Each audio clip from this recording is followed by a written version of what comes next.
नमस्कार, मैं प्रिया राज। आप देख रहे हैं एक न्यूज 24। आपको बता दें, बीपीएससी का मामला तूल मचते नजर आ रहा है, जहां लगातार देर रात छात्रों पर लाठी चार्ज की जाती है। उसके बाद से जब छात्र नहीं हटते हैं तो उन पर वाटर कैनल का इस्तेमाल किया जाता है। इतनी कड़ाके की ठंड में प्रशासन कड़ा रुख अपनाते नजर आई। इस बीच कहा जाए तो कई बड़ी बातें होती रही, राजनीतिक गलियारों में हलचल तेज रही। प्रशांत किशोर का सबसे बड़ा नाम सामने आया, जहां प्रशांत किशोर छात्रों से बातचीत करने आए थे बिहार की राजधानी पटना के गांधी मैदान में। इस वक्त अब प्रशासन का और सरकार का कहना है कि प्रशांत किशोर छात्रों को भड़काने की कोशिश किए, क्योंकि कहा भी जा रहा है और समय के अनुसार देखा जाए तो परिवर्तन बातें भी यही बयां करती है कि प्रशांत किशोर के आने के बाद से हलचल काफी तेज हो गई। जहां छात्र नॉर्मल अपनी बातों को उठा रहे थे, प्रशांत किशोर के आने के बाद से हंगामे तेज कर दिए। तो आपको बता दें कि प्रशांत किशोर पर सरकार ने कड़ा रुख अपनाया है। सबसे पहले हम आपके बीच वो साझा कर दें। पटना के जिलाधिकारी ने पूरे मामले की पुष्टि करते हुए कहा कि प्रदर्शन के दौरान हुए अर्थव्यवस्था और कानून व्यवस्था के उल्लंघन के कारण ये कार्रवाई की गई है। मामले की जांच जारी है और दोषियों के खिलाफ सख्त कार्रवाई का आश्वासन दिया गया है। बिहार लोक सेवा आयोग यानी बीपीएससी के अभ्यर्थियों के हंगामा प्रदर्शन के मामले में प्रशांत किशोर और उनकी पार्टी के प्रदेश अध्यक्ष पर गंभीर धाराओं के तहत मामला दर्ज किया गया है। ध्यान दीजिएगा, न सिर्फ प्रशांत किशोर बल्कि उनके पार्टी के प्रदेश अध्यक्ष पर भी गंभीर आरोप लगाए जा रहे हैं। प्रशांत किशोर पर आरोप है कि उन्होंने अभ्यर्थियों को उकसाया, उन्हें सड़क पर लाकर हंगामा करने के लिए प्रेरित किया। इसके चलते उनके खिलाफ कई गंभीर धाराएं लगी है। इस मामले में प्रशांत किशोर समेत 21 से अधिक नामजद और 600 से अधिक अज्ञात लोगों को अभियुक्त बनाया गया है। पटना के जिलाधिकारी ने पूरे मामले की पुष्टि करते हुए कहा कि प्रदर्शन के दौरान हुई अर्थव्यवस्था कानून पर कई सवाल उठे। इस बीच आपको बता दें कि कौन कौन वो नाम है जिनके खिलाफ प्राथमिकी दर्ज की गई है। पहला, मनोज भारती यानी कि जन सुराज पार्टी के अध्यक्ष।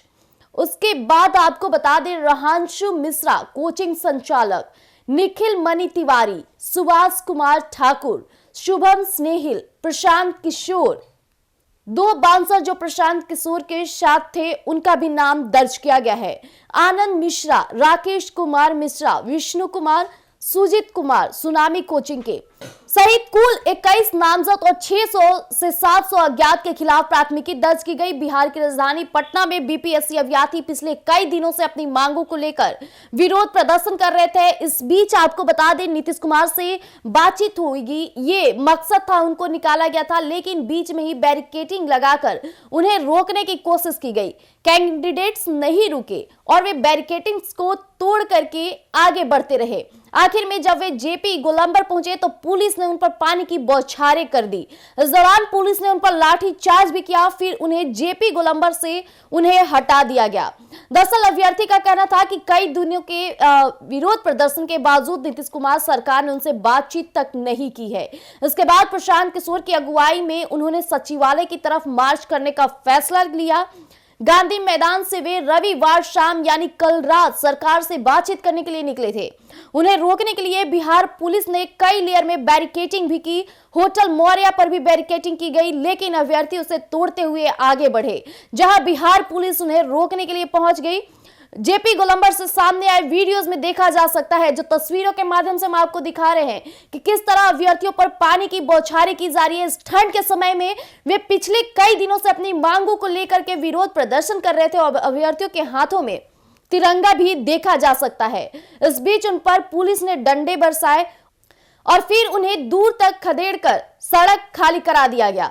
बताया जा रहा है कि कई अभ्यर्थी पुलिस की लाठी चार्ज में घायल भी हुए, जिनका इलाज भी कराया जा रहा है। जैसा कि अभी आपने सुना कि किस तरह से देर रात बिहार की राजधानी यानी कि पटना, कहा जाता है पटना वो जगह है जहां हर किसी को आगे बढ़ने की एक पहली नींव मिलती है, लेकिन यहाँ अब छात्र ही अंधेरे में जाते दिख रहे हैं, उनका भविष्य अंधेरे में जाते दिख रहा है और कहीं ना कहीं बिहार की शिक्षा नीति पर कई सवाल उठ रहे हैं। लेकिन प्रशांत किशोर के साथ साथ 21 लोगों पर एफआईआर दर्ज की गई है, प्राथमिकी दर्ज की गई है, क्योंकि प्रशांत किशोर के आने के बाद से ही ये मामले खुलकर सामने आने लगे कि छात्रों के अंदर आक्रोश बढ़ गया और हालांकि जेपी गोलंबर का बैरिकेडिंग तोड़ छात्र आगे बढ़ते रहे और पुलिस प्रशासन उन्हें रोकने के लिए उन पर वाटर कैनल का इस्तेमाल किया। इतना पर भी वो नहीं रुके तो उन पर लाठी चार्ज किया गया। तो ऐसी पल पल अपडेट के लिए बने रहिएगा एक न्यूज़ 24 पर। दीजिएगा इजाजत, धन्यवाद।